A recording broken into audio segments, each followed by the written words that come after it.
Welcome back students in my YouTube channel. તો આજે આપણે એક નવા ચેપ્ટરની શરૂઆત કરવાની છે, જે ચેપ્ટર નંબર 11 બાયોટેકનોલોજી સિદ્ધાંતો અને પ્રક્રિયા ધોરણ 12 સાયન્સ માટેનું ચેપ્ટર છે. જનરલ જ્યારે આપણે વાત કરતા હોઈએ છીએ આ ચેપ્ટર વિશે, તો ચેપ્ટર ઘણી વખત છોકરાઓના માટે બહુ અઘરું હોય છે એવું નથી હોતું, પણ આમાં થોડું ઘણું તમારે જે લોજિક દોડાવવાનું હોય છે, એ લોજિક જે છે, થોડી ઘણી કલ્પના શક્તિ જે છે, તમારી ઇમેજિનેશન પાવર, એનો ઉપયોગ થતો હોય છે. એટલે થોડું ઘણું એક વખત વાંચવું પડે, સમજવું પડે, લખીને થોડું તૈયાર કરવું પડે, તો બહુ ઈઝી અને નાનું એવું ચેપ્ટર છે અને બહુ સારા એવા માર્ક્સ પણ ક્રિએટ કરી શકે છે. તો પેલા ચેપ્ટરના નામથી શરૂઆત કરીએ. ચેપ્ટર નંબર 11 છે બાયોટેકનોલોજી સિદ્ધાંતો અને પ્રક્રિયાઓ છે. બાયોટેકનોલોજી જૈવ તકનીકી, જેને આપણે ઓળખીએ છીએ ગુજરાતીમાં, એના સિદ્ધાંતો સમજવાના છે. પ્રિન્સિપલ શું છે એના, પ્રક્રિયાઓ કે ભાઈ એ સિદ્ધાંતો ઉપરથી કઈ કઈ પ્રક્રિયાઓ જે છે થઈ શકે છે. તો જનરલી બાયોટેકનોલોજી જે છે એની શરૂઆત આપણે એની વ્યાખ્યાઓથી કરીએ, થોડી વધારે મજા આવે એવી રીતે. તો અહીંયા બે વ્યાખ્યાઓ લખેલી છે. પહેલી વ્યાખ્યા જનરલ છે, બીજી EFB દ્વારા આપવામાં આવેલી છે, એટલે કે યુરોપિયન ફેડરેશન ઓફ બાયોટેકનોલોજી દ્વારા આપવામાં આવેલી છે. તો નોર્મલ પેલા વ્યાખ્યાથી શરૂઆત કરીએ. જૈવ તકનીકી શું છે? What is a biotechnology? તો જૈવ તકનીકી જે છે એવું કહેવા માંગે છે કે સજીવ અને તેમાંથી પ્રાપ્ત થતા ઉત્સેચકોનો ઉપયોગ કરી મનુષ્ય માટે ઉપયોગી નિપજ અને ઉપયોગી પ્રક્રિયાનું ઉત્પાદન કરવા સંકળાયેલ તકનીક છે. થોડી લાંબી વ્યાખ્યા છે, તોડીને આપણે ધીરે ધીરે સમજીએ. જૈવ તકનીકી બાયોટેકનોલોજીની વાત કરીએ છીએ, જે સજીવ અને તેમાંથી પ્રાપ્ત થતા ઉત્સેચકો, કોઈ સજીવ છે એમાંથી પ્રાપ્ત થતા ઉત્સેચકોનો ઉપયોગ કરવાનો છે આપણે, અને મનુષ્ય માટે ઉપયોગી નિપજ, જે નિપજ પ્રોડક્ટ જે છે મનુષ્ય માટે ઉપયોગી છે, એ બનાવવાની છે સજીવોમાંથી ઉત્પન્ન થતા ઉત્સેચકોનો ઉપયોગ કરીને. ઇન શોર્ટમાં અહીંયા આપણને એટલી તો ખબર પડવી જોઈએ કે બાયોટેકનોલોજીથી આપણે ઉત્સેચકો જે છે એનું ઉત્પાદન કરીએ છીએ. કેવા ઉત્સેચકો? કે જે મનુષ્ય માટે ઉપયોગી નિપજ બનાવી શકશે, અને ઉપયોગી પ્રક્રિયાઓનું ઉત્પાદન કરવા સાથે સંકળાયેલ ટેકનિક છે. માત્ર આપણે ઉત્સેચકો નથી બનાવવાના, પણ એ ઉત્સેચકો માનવ કલ્યાણમાં ક્યાંક ને ક્યાંક ઉપયોગમાં આવવા જોઈએ, અને એનું ઉત્પાદન કરવાનું છે. ફોર એક્ઝામ્પલ આપણે સમજીએ કે ચેપ્ટર નંબર 10 ની વાત કરીએ આપણા 12 સાયન્સ ની અંદર. ચેપ્ટર 10 કે જે આપણે ભણી ગયા છીએ, માનવ કલ્યાણમાં સૂક્ષ્મજીવોનો ફાળો. તો એની અંદર આપણે ઘણું બધું જોયેલું કે ભાઈ માનવ કલ્યાણમાં સૂક્ષ્મજીવો કઈ કઈ રીતે ઉપયોગી છે. ખાસ કરીને દૂધમાંથી દહીં બનાવવા માટે LAB નો યુઝ કરતા હતા. લેક્ટિક એસિડ બેક્ટેરિયા યુઝફુલ હતા એ સમયે, બરાબર છે. આના સિવાય આથવણ લાવવા માટે, આથવણ યુક્ત ખોરાક બનાવવા, આમાં પણ આપણે ઈસ્ટ જે છે એનો ઉપયોગ કરતા હતા, તમને યાદ જ હશે, બરાબર. નેક્સ્ટ બીજું કેટલીક આપણે આથવણ યુક્ત પીણા, ફોર એક્ઝામ્પલ આલ્કોહોલ્સ, એના માટે પણ આપણે ઈસ્ટનો ઉપયોગ કરતા હતા. બ્રેવર્સ અને બ્રેકર્સ, એ બે ઈસ્ટ વિશે વાત આપણે કરેલી હતી, બરાબર છે. ચીઝ બનાવવા માટે, કેટલીક એન્ટીબાયોટિક્સ બનાવવા માટે, અને અધર ઘણા બધા પ્રોફિટ હતા, ફાયદાઓ હતા કે જેના લીધે આપણે સૂક્ષ્મજીવોમાંથી પ્રોડક્શન જે છે ઉત્પાદન પ્રાપ્ત કરતા હતા, અને આ પ્રોડક્શન જે છે એ ઉત્પાદન મનુષ્ય માટે ઘણું બધું ઉપયોગી હતું. તો અહીંયા આપણે નાના બેઝિસ ઉપર વાત કરતા હતા, અને આપણો મુખ્ય બેઝ જે છે તો સૂક્ષ્મજીવો, કે ભાઈ સૂક્ષ્મજીવો કઈ રીતે પ્રોડક્ટ બનાવી શકે છે, બરાબર. પણ અહીંયા થોડું કેવું લાગશે, આ બધું આપણે ચેપ્ટર 10 ની અંદર જોયેલું કે ભાઈ સૂક્ષ્મજીવો જે છે, જનરલી આપણે ચેપ્ટર 8 ની અંદર જોયેલું કે સૂક્ષ્મજીવો મોટાભાગે રોગકારકો છે, પેથોજન્સ, બરાબર છે, કે રોગો ફેલાવે છે, મનુષ્યને નુકસાન પહોંચાડે છે. ચેપ્ટર 10 માં આપણે એવું જોયું કે સૂક્ષ્મજીવો ખરેખર રોગકારકો જ નથી, તે ઘણા ઉપયોગી પણ છે, બરાબર છે. જે નેગેટિવ પાર્ટ છે એનો પોઝિટિવ પાર્ટ પણ એમનો છે. તો અહીંયા આપણે એવું જ કરવાનું છે, ઉત્સેચકોનો ઉપયોગ કરી મનુષ્યના માટે ઉપયોગી નિપજો બનાવવાની છે. કઈ કઈ નિપજો એવી છે કે જે મનુષ્ય માટે ઉપયોગમાં આવશે? તો આપણે વાત કરીએ કે ભાઈ જે બાયોટેકનોલોજી છે, એ બાયોટેકનોલોજીથી જે નિપજો મળે છે,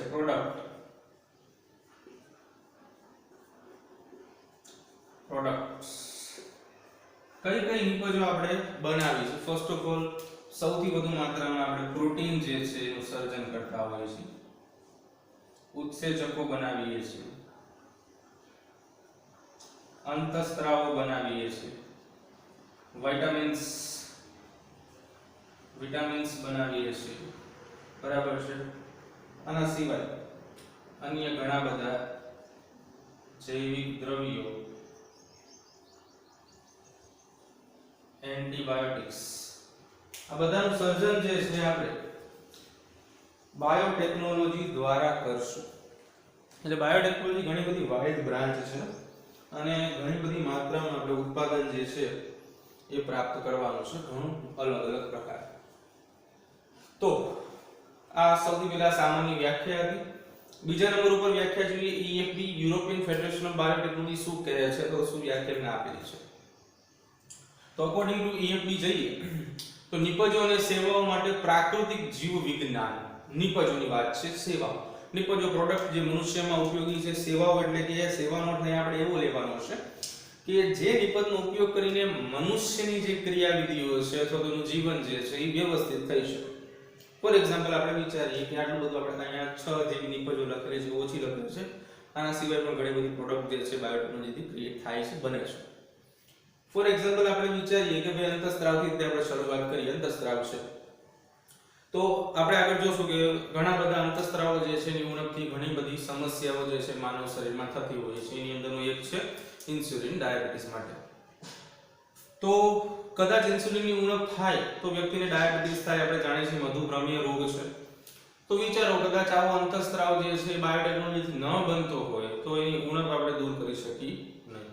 વિટામિન્સ છે, હાલના તબક્કે તમે ઘણી વખત સાંભળેલું હોય વિટામિન B12 ની ઉણપ જે છે ઘણા બધા લોકોમાં જોવા મળે છે, કોમન થઈ ગયું છે અત્યારે। તો એની ઉણપને દૂર કરવા માટે આપણે શું કરીએ છીએ, બહારથી ઇન્જેક્શન મારફતે આવા વિટામિન્સ જે છે આપણા શરીરની અંદર એડ કરીએ છીએ। તો વિચારો કદાચ કે આવા વિટામિન્સ બનાવી ન શકતા હોય તો વ્યક્તિમાં ઉણપ કન્ટિન્યુઅસ છે અને ઘણા મોટું નુકસાન પણ થઈ શકે છે। તો આ બધું સેવાઓ સ્વરૂપે છે, મેડિકલ। તો એના માટે પ્રાકૃતિક જીવ વિજ્ઞાન જે નેચરલી બાયોલોજી છે આપણે જોડે, બરાબર છે, અને સજીવો, કોષો અને એમના ભાગો જે છે એની આણ્વીય મોલેક્યુલર જે બેઝિસ છે બધા એની અનુરૂપતાનું સંચાલન કરવાનું છે। આવું EFB કહે છે, યુરોપિયન ફેડરેશન ઓફ બાયોટેકનોલોજી। પૂરું નામ પણ આપણે યાદ રાખશું, MCQ માં ઘણી વખત પૂછાતું હોય છે, બરાબર। ઓકે, આગળ વધીએ તો ઇન શોર્ટમાં બાયોટેકનોલોજી થી આપણે બનાવીએ છીએ GMO। GMO શું છે, તો GMO છે જીનેટિકલી મોડિફાઈડ ઓર્ગેનિઝમ।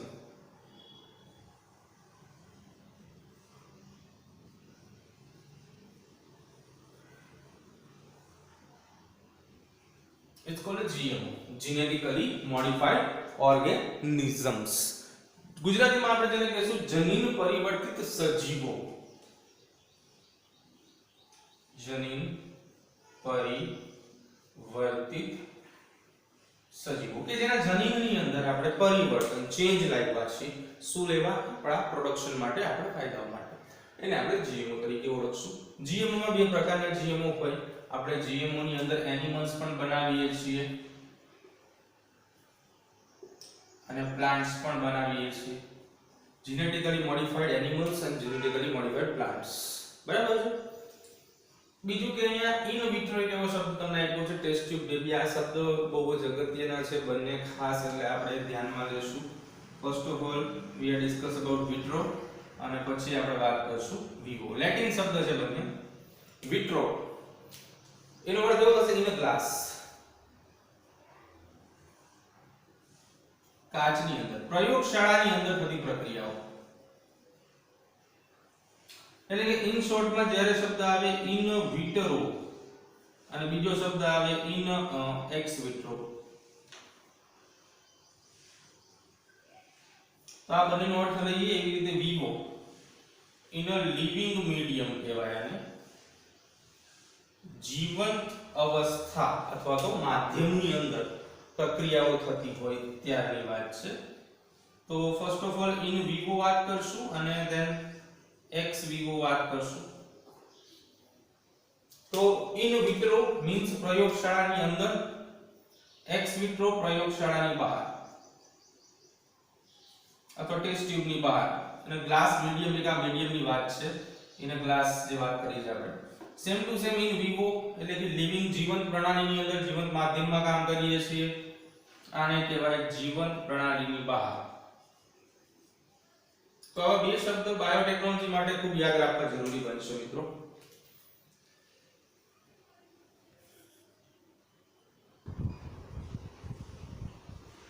ઓકે, જો જનરલી 30% સિલેબસ ની અંદર અમુક વસ્તુ કાપી નાખેલી છે, પણ સમજવી થોડી જરૂરી છે, બીકોઝ જે કોન્સેપ્ટ હોય છે એ આના બેઝિસ ઉપર હોય છે. તો થોડું આપણે એક્સ્ટ્રા પણ સમજશું અહીંયા, જે 30% સિલેબસમાં નથી.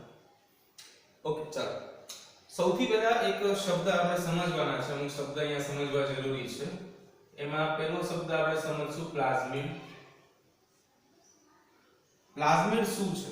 જનરલી આપણે કોઈ બેક્ટેરિયાની અંદર વાત કરીએ, ફોર એક્ઝામ્પલ આપણે વાત કરીએ ઇકોલાઈ વિશે, બરાબર છે? તો બેક્ટેરિયાની અંદર ઇકોલાઈ આપણે બહુ વાઇડલી યુઝ કરશું આમાં. E coli it's Escherichia coli.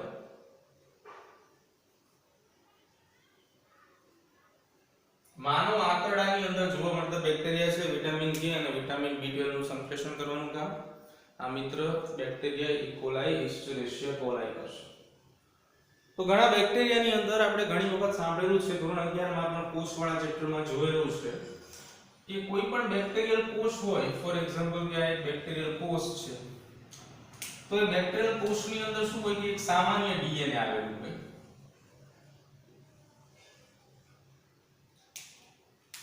અને એના સિવાય એક આવી રીતે વલયાકાર ડીએનએ પણ આવેલું છે. તો આજે તમે જુઓ છો એ છે સામાન્ય ડીએનએ,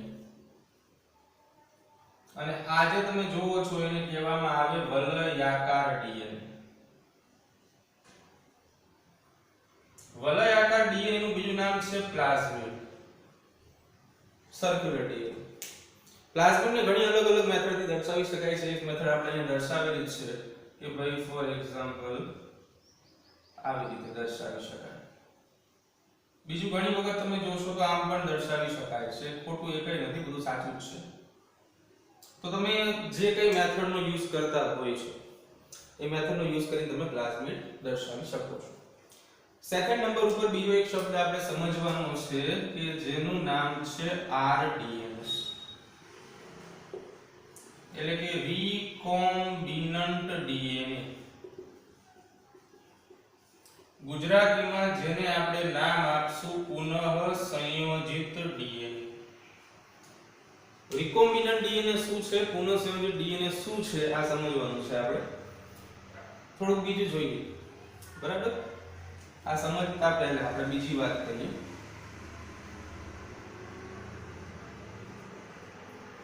વિદેશી ડીએનએ અથવા ફોરેનર ડીએનએ. વિદેશી ડીએનએ શું છે? તો જનરલી શું છે કે આ પ્લાઝમિડ જે છે એનો આપણે ઉપયોગ કરીએ છીએ પ્રોડક્ટ મેળવવા માટે. કેવી રીતે ઉપયોગ કરીએ છીએ એ આપણે સમજીએ. એક સાથે ઘણા બધા કોન્સેપ્ટ ક્લિયર કરશું આપણે એક્ઝામ્પલથી. ફોર એક્ઝામ્પલ એક ઉદાહરણ નામ એવું સરસ મજાનું લઈએ. આપણે ઇન્સ્યુલિન બનાવવું છે કે જે ડાયાબિટીસના દર્દીને ઉપયોગમાં આવે. તો ઇન્સ્યુલિન બનાવવા માટે આપણે શું જરૂર પડશે? આમાં એકાદા પ્લાઝમિડની જરૂર પડશે. સાથે સાથે સૌથી પહેલા આપણે જરૂર પડશે ઇન્સ્યુલિનનું ઉત્પાદન માનવ શરીરમાં ક્યાં થાય છે. તો તમે તરત જ જવાબ આપશો કે ભાઈ સ્વાદુપિંડ પેન્ક્રિયાસ જે છે એનું ઢગલાબંધ માત્રામાં ઉત્પાદન કરે છે. શું આખું સ્વાદુપિંડનું ઉત્પાદન કરે છે? તો કે નહીં. સ્વાદુપિંડની અંદર બે પ્રકારના અલગ અલગ કોષો આવેલા હોય છે, જેમાં પહેલા નંબર ઉપર આપણે વાત કરીએ તો કે સ્વાદુપિંડ ખંડિકાઓ, કે જે સ્વાદુપિંડનો બંધારણીય એકમ છે, એટલે કે આ બહિર્સ્ત્રાવી ઘટક કહી શકાય. આપણે તો ઇન્સ્યુલિન અંતઃસ્ત્રાવ હોર્મોનની વાત કરવાની છે. તો બીજા નંબર ઉપર જે આપણે જે વાત કરીએ છીએ એ છે લેંગરહાન્સના કોષપુંજો.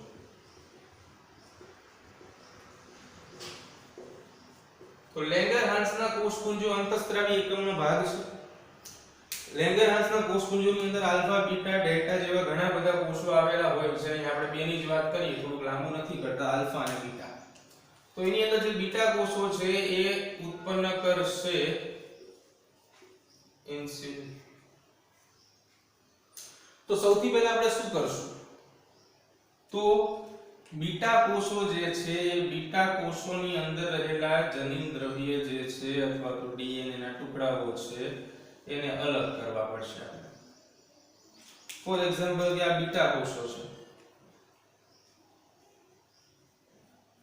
તો આ બીટા કોષોની અંદર રહેલા ઘટકો જે છે એ જનીન દ્રવ્યને આપણે શું કરવા પડશે? અલગ કરવા પડશે. એવું ને એવું આપણે શું છે કે જો બેક્ટેરિયાની અંદર પ્લાઝમિડ જે છે એ પોતે આવી રીતે ગુણન પામીને, બેક્ટેરિયા ગુણન પામી એટલે પ્લાઝમિડ પોતે ઉત્પાદન કરી શકે, તો શું કરવું પડે આપણે? તો કે સૌથી પહેલા આવું પ્લાઝમિડ જે છે એને ગોતવું પડે. ફોર એક્ઝામ્પલ કે આ એક પ્લાઝમિડ છે, એને યોગ્ય ઉત્સેચકો વડે કાપવા પડે. બધું ધીરે ધીરે જોવાનું જ છે. ઉત્સેચક કે જે કાપણી માટે ઉપયોગી છે. ઉદાહરણ તરીકે આટલો પાર્ટ જે છે આપણે કટ કરીએ છીએ, કાપી નાખીએ છીએ. પ્લાઝમિડ જે છે એ ઓલરેડી છે જ તે. એવી જ રીતે જે મુજબ વાત કરી કે ભાઈ કદાચ બીટા કોષો છે એની અંદરથી આવું ડીએનએ આપણે અલગ કરીએ છીએ, તો આને આપણે નામ આપશું વિદેશી ડીએનએ, ફોરેનર ડીએનએ. વિદેશી ડીએનએ એટલા માટે શબ્દ વાપર્યો છે છોકરાઓ કારણ કે આ પ્લાઝમિડ સિવાયનો ભાગ છે.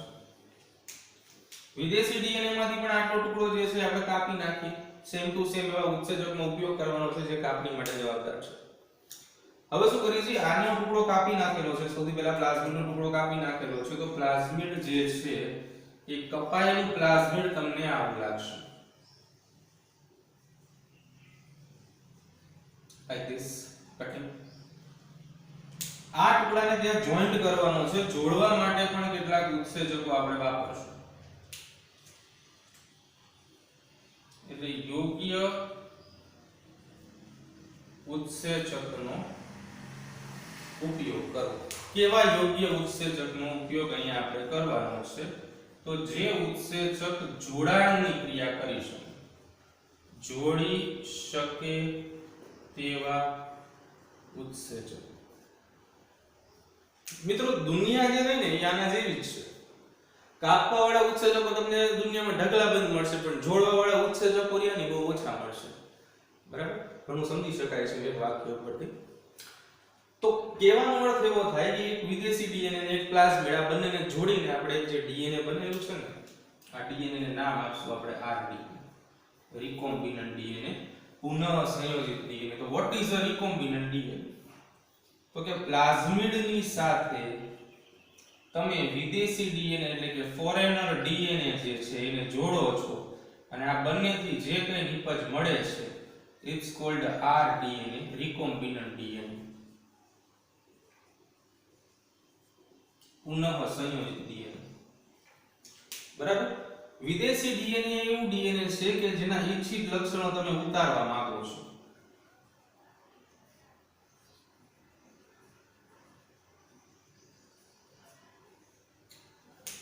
તો અહીંયા આપણે આરડીએનએ નો કોન્સેપ્ટ ક્લિયર કર્યો કે ભાઈ આરડીએનએ પ્લાઝમિડની સાથે ઈચ્છિત લક્ષણો ધરાવતું વિદેશી ડીએનએ જોડવાથી મળે.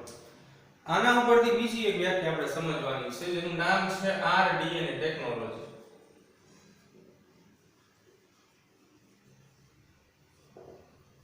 રિકોમ્બિનન્ટ ડીએનએ ટેકનોલોજી એટલે આ ટેકનોલોજી એવી ટેકનોલોજી છે કે જેમાં પુનઃ સંયોજિત ડીએનએ બનાવવામાં આવે છે.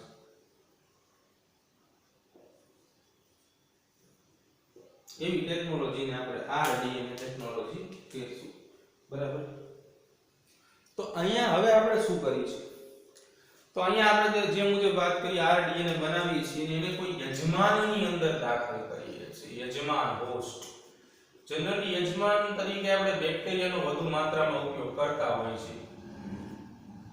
બરાબર? હોસ્ટ તરીકે બેક્ટેરિયા મોસ્ટ ઓફ યુઝફુલ હોય છે. તો એની અંદર શું હોય છે? તો જે બેક્ટેરિયલ કોષ છે, ફોર એક્ઝામ્પલ અહીંયા આપણે ઇકોલાઈ લીધો હતો, તો આ જ ઇકોલાઈ જે છે એને આપણે દાખલ કરવાનું. ઇકોલાઈની અંદર ત્યાં પ્લાઝમિડ જે છે એ દાખલ કરી નાખો. એટલે અત્યારે જે ઇકોલાઈ જે છે એ પોતે હોસ્ટ બની ગયો છે. આ ઇકોલાઈ જે છે એ શું બની ગયો છે? યજમાન બની ગયો છે. આ ગુણનની ક્રિયા કરે. બેક્ટેરિયા જે છે અલિંગી પ્રજનન ભાજન દ્વારા ગુણન કરે, સંખ્યામાં વધારો કરે. ગુણન કરવા માટે વપરાશે અલિંગી પ્રજનન. અને ગુણન દ્વારા શું થાય? સંખ્યામાં વધારો થાય અને નવી સંતતિઓ અને પ્રોડક્શન પ્રાપ્ત થશે.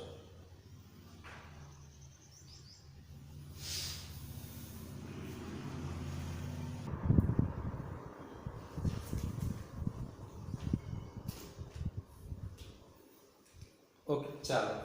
તો ઘણા બધા આપણે ચર્ચા કરી કે ભાઈ આ ડીએનએ શું છે, આ ડીએનએ ટેકનોલોજી શું છે.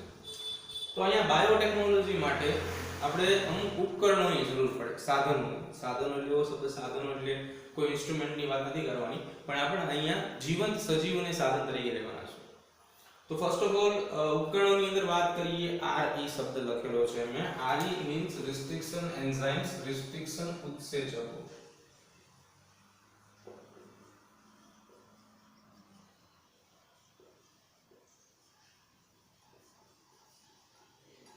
એટલે કે રિસ્ટ્રિક્શન ઉત્સેચકો. રિસ્ટ્રિક્શન ઉત્સેચકોને આણ્વીય કાતર તરીકે ઓળખવામાં આવે છે. મોલિક્યુલર સિઝર્સ કહેવાય.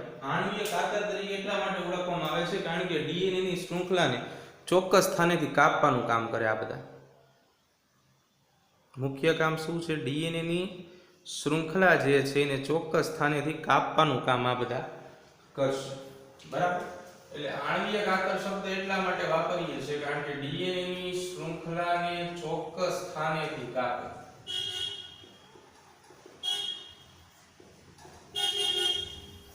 તો સૌથી પહેલા જરૂર પડશે રિસ્ટ્રિક્શન ઉત્સેચકોની. પોલિમરેઝ ઉત્સેચકો. પોલિમરેઝ ઉત્સેચકો મોટા ભાગે પોલિમરાઇઝેશનની પ્રક્રિયા કરશે. પોલિમરેઝ ઉત્સેચકો આ બધા કરશે પોલિમરાઇઝેશન. ગુજરાતીમાં જેને આપણે નામ આપીએ છીએ બહુલીકરણની પ્રક્રિયા, એટલે કે ડીએનએ ના ટુકડાનું પ્રવર્ધન, એની સંખ્યામાં વધારો કરશે. પ્રવર્ધન અથવા તો ગુણન એટલે કે સંખ્યામાં વધારો કરે. ત્રીજા નંબર ઉપર છે લાઇગેઝ ઉત્સેચક. હમણાં તમને વાત કરેલી હતી કે દુનિયામાં કાપવા વાળા ઘણા છે, જોડવા વાળા બહુ ઓછા છે.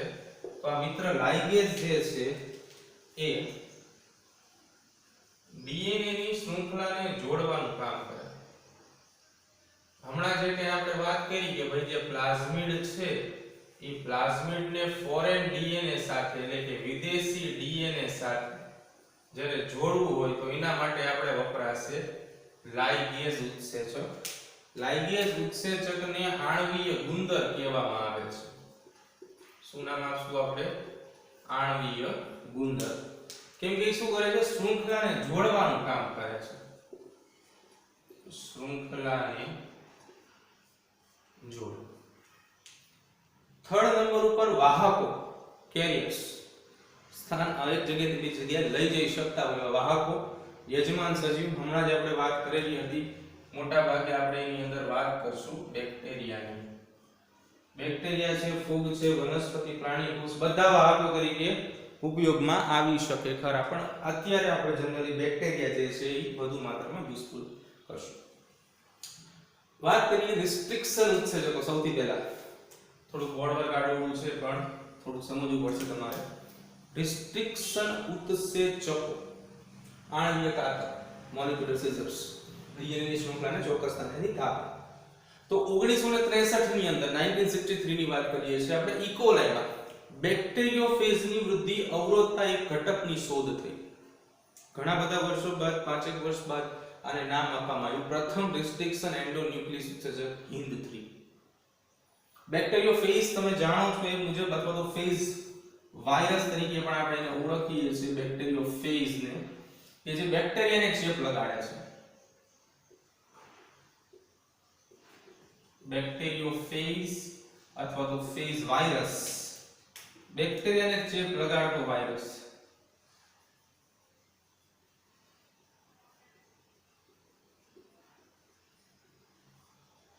બેક્ટેરિયોફેજ તરીકે ઓળખાય. બરાબર?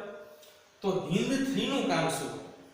તો HindIII જે છે એ 6 બેઝ ક્રમ હોય ને ત્યાંથી કાપણી કરે. આ એનું કાર્ય. ડીએનએ ની કુંતલમાં 6 બેઝ ક્રમ હોય ત્યાંની કાપણીની શરૂઆત કરશે. હાલની તારીખમાં આપણી પાસે 900 થી વધારે રિસ્ટ્રિક્શન ઉત્સેચકના ઘટકો છે જે બેક્ટેરિયાની 230 થી વધુ જાતમાં જુદા આપણે કરેલા છે. જનરલી આપણે અહીંયા વાત કરશું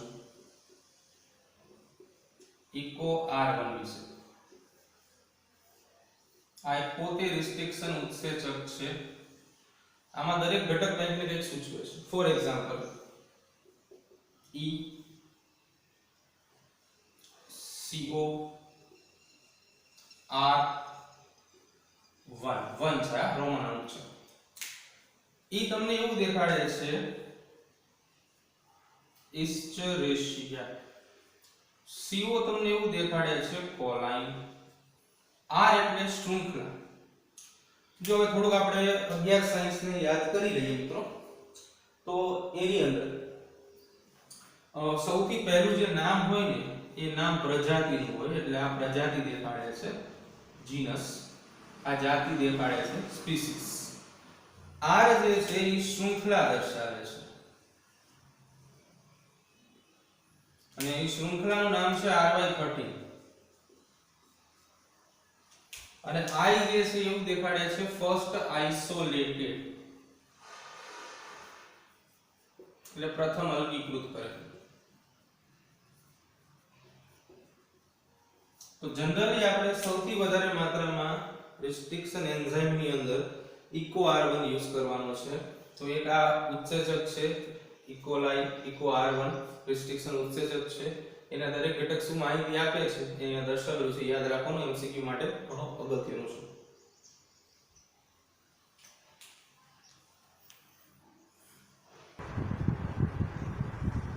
ઓકે, ચાલો તો હવે આપણે રિસ્ટ્રિક્શન ઉત્સેચકના પ્રકારો વિશે ચર્ચા કરવાની છે. તો મુખ્યત્વે વાત આપણે રિસ્ટ્રિક્શન ઉત્સેચકની કરીએ છીએ તો રિસ્ટ્રિક્શન ઉત્સેચકના મુખ્ય બે પ્રકારો જે છે એ સમજવાના છે આપણે.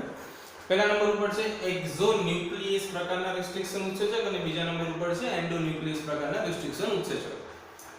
એક્ઝોન્યુક્લિયસ પ્રકારના રિસ્ટ્રિક્શન ઉત્સેચકની લાક્ષણિકતા શું છે તો કે ડીએનએ ના અંત છેડા પરથી, જે એન્ડિંગ સાઇટ છે, છેલ્લો ભાગ છે, ત્યાંથી ન્યુક્લિયોટાઇડને દૂર કરે છે.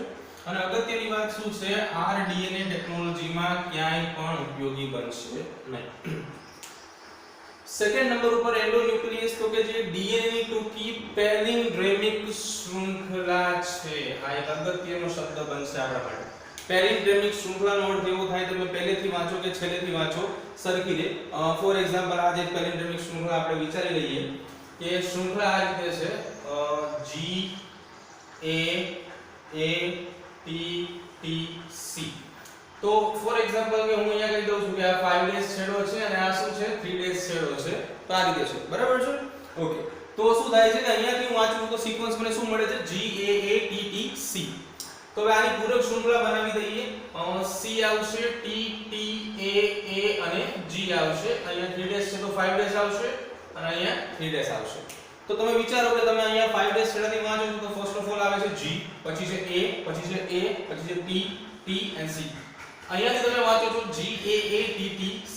તો ઇન શોર્ટમાં પેલિન્ડ્રેમિક શૃંખલા એક એવી શૃંખલા છે કે જેને તમે કોઈ પણ છેડેથી વાંચો છો, તમે 5 ડેઝ થી વાંચો છો, બરાબર છે કે યાની 3 ડેઝ થી વાંચો છો, તો તમને જે કઈ સિક્વન્સ અહીંયા સીધા વાંચો કે ઊંધા વાંચો સમાન મળે તેને પેલિન્ડ્રેમિક શૃંખલા આપણે કહેશું.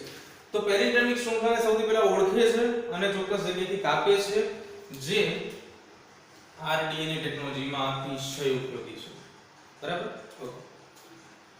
હવે એક એક્ઝામ્પલ દ્વારા આપણે સમજવાનું છે કે આરડીએનએ કઈ રીતે બને છે, બરાબર? તો એક આ શૃંખલા આપેલી છે, એ શૃંખલા અહીંયા લખેલી છે. તો અહીંયા આપણે સૌથી પહેલા G અને A ની વચ્ચેથી એટલે કે GC પાસેથી ઇકો R1 જ કાપણી કરી શકતો હોય છે, એટલે અહીંયા આપણે ઇકો R1 ઉત્સેચકનો યુઝ કર્યો છે, ઇકો R1 નો ઉપયોગ કર્યો છે. તો ઇકો R1 જે છે અહીંયાથી શરૂઆત કરશે કાપણીની ક્રિયા દર્શાવે છે અને કાપીને આટલો ટુકડો બચે છે, બરાબર? ઓકે, તો સામેની બાજુ શું છે તો કે અહીંયાથી પણ કાપણીની ક્રિયા થાય છે. ત્યાં કાપણીની ક્રિયા થઈ જાય એટલે શું વધશે તો અહીંયા વધશે A A T T C અને G. તો હવે શું થાય છે તો કે આ છેડો જે છે આની સાથે જોડાઈ જાય છે. આ એક ડીએનએ છે, આ બીજું ડીએનએ છે, બંનેને જોઈન્ટ કરીને આપણે પુનઃસંયોજિત ડીએનએ આ ડીએનએ બનાવવાનું છે. તો થોડાક અલગ કલરથી બતાવીએ, થોડી વધારે તમને સમજણ પડે. અહીંયા શું હતું આપણી જોડે અહીંયા હતું G C T T A A. ત્યાંથી જે આવે છે બ્લુ કલરથી બતાવીએ. T સામે શું આવી જશે? A આવી જશે. ચલો A આવી ગયો. પછી અહીંયા પણ A આવી જશે, A પણ આવી ગયો, T આવી ગયો, T આવી ગયો, અને આ છેડો આખો સીધો આવી જશે CG. તો ઇન શોર્ટમાં અહીંયા તમારી પાસે જે કંઈ બન્યું છે એને આપણે નામ આપશું rDNA, એટલે કે રિકોમ્બિનન્ટ DNA. તો પેરિડર્મિક શૃંખલાની જે કાપણીની વાત કરી છે, પેરિડર્મિક શૃંખલા જે છે એવા અમુક શબ્દો જેવી હોય છે. ફોર એક્ઝામ્પલ, એક શબ્દ છે મલયાલમ. કે તમે જેને સીધેથી વાંચો કે અહીંયા પહેલા ઊંધેથી વાંચો, શબ્દ જે છે એ એક જ સરખો રહેશે, મીન્સ મલયાલમ. બીજું તમે સાંભળેલું હશે લીમડી ગામે ગાડી મળી, એ પણ શું છે? આના જેવું જ છે, પેરિડર્મિક શૃંખલા કહી શકાય. બરાબર છે કે જે શૃંખલા જે છે સીધી વાંચો કે ઊંધી વાંચો સમાન છે. તો અહીંયા શું કર્યું છે આપણે? rDNA નું નિર્માણ કર્યું છે. હવે આ rDNA કેવું લાગે છે એ પણ આપણે જરાક જોઈ લઈએ. તો ફોર એક્ઝામ્પલ કે આપણી જોડે પ્લાઝમિડ હતું. This is plasmid. આ પ્લાઝમિડ જે છે એ કોઈ બેક્ટેરિયાનું હતું, એની અંદર આપણે વિદેશી ડીએનએ નો ટુકડો જે છે એ દાખલ કરવો હતો. બરાબર છે. તો સૌથી પહેલા આપણે શું કરશું? કાપણીની ક્રિયા કરશું બંને સ્થાનેથી.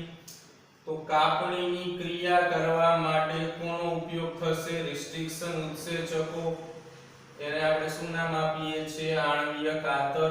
ચોક્કસ જગ્યાએથી કાપણી કરે. કાપણી થવાના કારણે મિશ્ર એટલે કે rDNA જે છે એ તમને પ્રાપ્ત થશે. ફોર એક્ઝામ્પલ, અહીંયાથી આપણે જે કંઈ ડીએનએ બનાવી છે આ બની ગયું rDNA, એટલે કે રિકોમ્બિનન્ટ ડીએનએ, પુનઃ સંયોજિત ડીએનએ. તો આ જે પુનઃ સંયોજિત ડીએનએ છે એને હવે આપણે યજમાન કોષમાં દાખલ કરવાનું છે. ફોર એક્ઝામ્પલ કે આવી રીતે બેક્ટેરિયલ કોષ યજમાન કોષમાં દાખલ કરીએ એટલે શું થાય? બેક્ટેરિયા જે છે વિભાજનની ક્ષમતા દર્શાવે છે. એકમાંથી બે બનશે, બે માંથી શું બની જશે? 4 બની જશે.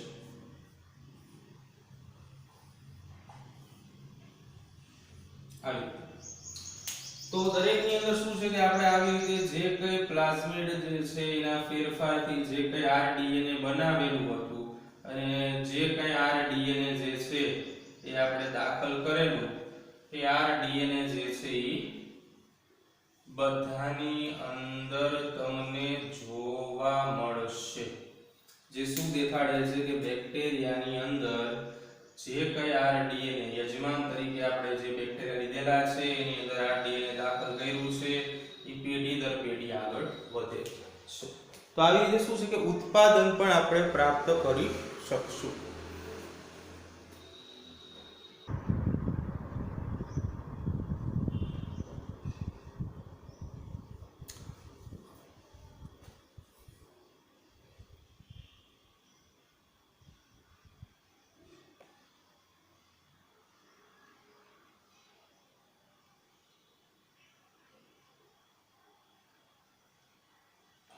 ઓકે, ચાલો હવે આગળના ટોપિકની ચર્ચા કરીએ, જેનું નામ છે ડીએનએ ખંડોનું અલગીકરણ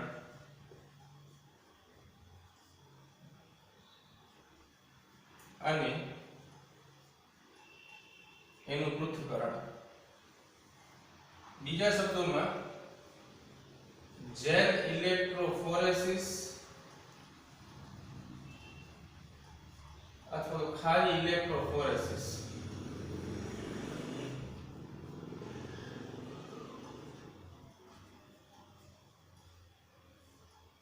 અલગ અલગ રીતે પ્રશ્ન પૂછાય, આન્સર આપણે એક જ રાખવાનો છે, કોઈ ફેર કરવાનો નથી. બરાબર છે? ઓકે, તો હવે શું આમાં કહેવા માંગે છે એ સમજીએ. તો આપણી જોડે ડીએનએ ના ટુકડાઓ જે છે આપણે આર એટલે કે રિસ્ટ્રિક્શન એન્ઝાઇમ નો ઉપયોગ કર્યો.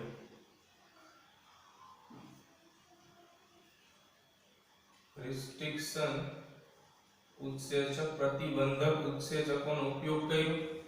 રિસ્ટ્રિક્શન ઉત્સેચકના ઉપયોગથી શું થયું? તો રિસ્ટ્રિક્શન ઉત્સેચકનો ઉપયોગ કરવાના કારણે ડીએનએ ના ચોક્કસ ક્રમ અનુસાર ટુકડા થઈ ગયા.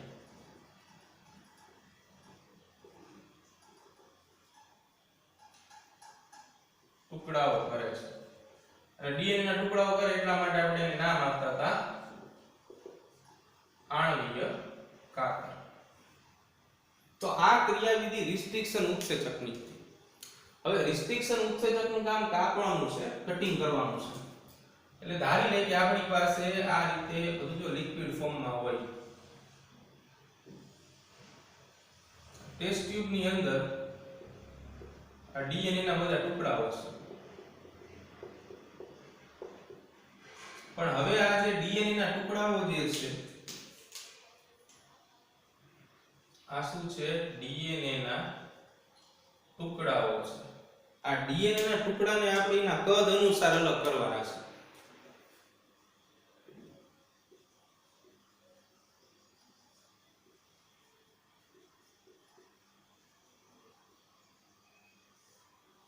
કદ અનુસાર અલગ કરવા માટે આપણે એનું વર્ગીકરણ કરવું પડે, એટલે કે જેલ ઇલેક્ટ્રોફોરેસિસ અથવા ઇલેક્ટ્રોફોરેસિસ નો ઉપયોગ કરવો પડે.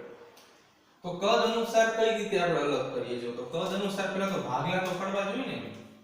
તો જે ડીએનએ ના ટુકડાઓનું કદ છે અથવા ડીએનએ ના ખંડોનું કદ, ઈ કદ વધુ ક્યારે હોય અને એ કદ ઓછું ક્યારે હોય? તો જો રિસ્ટ્રિક્શન ઉત્સેચકો ઘણા બધા છે. આપણે ભલે ઇકો R1 વિશે જ ભણતા હોય, હિન્દ 3 છે, સાલ1 છે, પીવીયુ છે, તો આ બધા જે છે રિસ્ટ્રિક્શન ઉત્સેચકના ઉદાહરણો છે.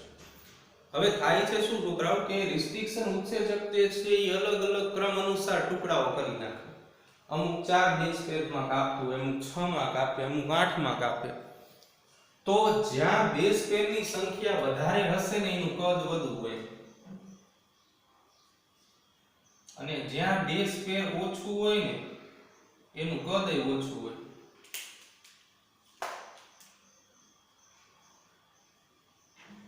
બેઝ પેર બરાબર છે.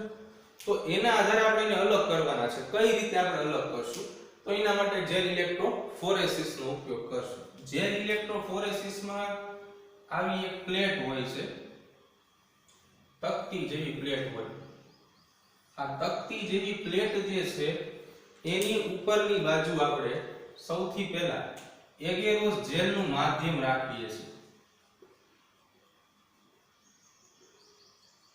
એગેરોસ જેલ અથવા તો એને બીજા શબ્દોમાં અગર અગર જેલ કહેવાય.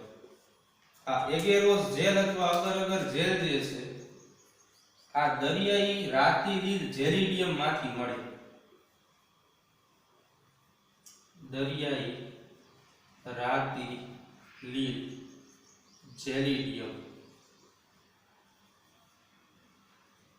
આનો ઉપયોગ સંવર્ધન માધ્યમ અને ફળોના રસને ઘાટો બનાવવા માટે થાય. એટલે ફોર એક્ઝામ્પલ કે આપણે એવું વિચારી લઈએ કે આ આખું આપણે એની ઉપર માધ્યમ જે છે એ લેપન દ્વારા લગાડી દીધેલું છે. પાવડર ફોર્મમાં હોય અને પાણી નાખીને વ્યવસ્થિત લેપિત કરવું પડે.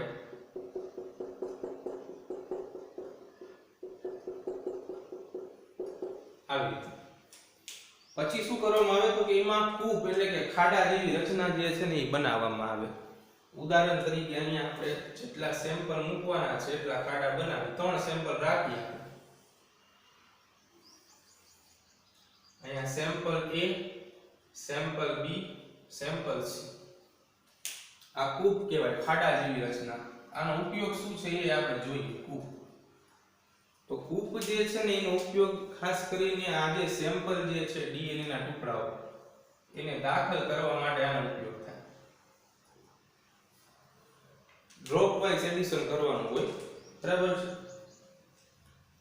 હવે આગળ શું જો તો સૌથી પહેલા શું છે કે આપણે જ્યારે આની અંદર અગર અગર જેલનું આવરણ લગાડી દઈએ છીએ, આ ડીએનએ ના જે લિક્વિડ ફોર્મમાં થયેલા ટુકડાઓ જે છે એની અંદર કૂપમાં મૂકી દઈએ છીએ, પછી વિદ્યુત ભાર આપીશું. અહીંયા ધન વિદ્યુત ભાર હોય અને અહીંયાની બાજુએ ઋણ વિદ્યુત ભાર હોય. તો ડીએનએ ના જે ટુકડાઓ છે ને આ બાજુ ધન વિદ્યુત ભાર તરફ એનોડ અને કેથોડ એવા બે શબ્દ વાપરી શકાય. કેમિસ્ટ્રીમાં તમે ભણતા હશો.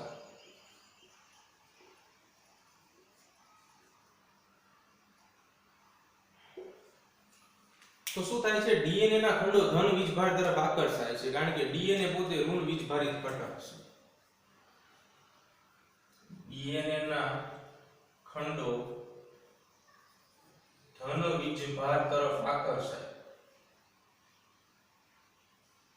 કારણ કે ડીએનએ જે છે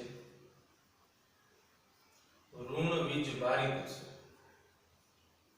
આ આપણે જાણીએ છીએ કે ભાઈ જે ડીએનએ છે એ ડીએનએ ની અંદર PO4-3 એટલે કે ફોસ્ફેટ સમૂહની હાજરી હોય છે અને ફોસ્ફેટ સમૂહની હાજરીના કારણે ડીએનએ પોતે ઋણ વીજભારિત ઘટક જે છે એ છે એવું આપણે જાણીએ છીએ. બરાબર છે.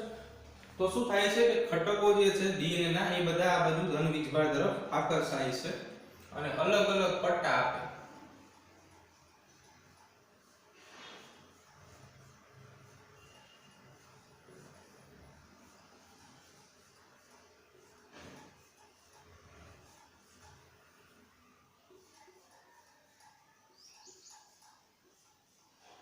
આ પટ્ટા જે છે ને એ સીધા આપણને ક્યારેય દેખાય નહીં, પણ એ પટ્ટાને શું હોય જોવા માટે આપણે વિશિષ્ટ પ્રકારના રસાયણો અને ઘટકોનો ઉપયોગ કરશું.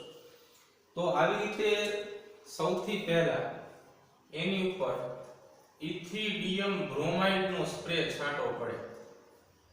શું કરવું પડે? ઇથિડિયમ બ્રોમાઇડ નો સ્પ્રે છાંટવો પડે અને પછી આ ચેમ્બર હોય ને આવડી આ જે તકતી રહી ને નાની એવી ચેમ્બર ની અંદર મૂકવામાં આવે. એ ચેમ્બર ની અંદર યુવી કિરણો જે છે એ આપાત થતા હોય.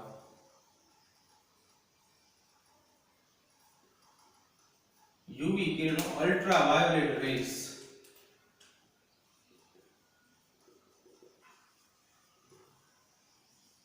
પારજાંબલી કિરણો જેને આપણે કહીએ.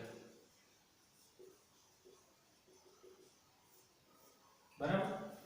તો આવી રીતે સૌથી પહેલા નંબર ઉપર આપણે ઇથિડિયમ બ્રોમાઇડ જે છે એનો છંટકાવ કરશું અને બીજા નંબર ઉપર યુવી કિરણો જે છે આપાત કરશું એટલે આપણને પટ્ટા મળે અલગ અલગ કલર.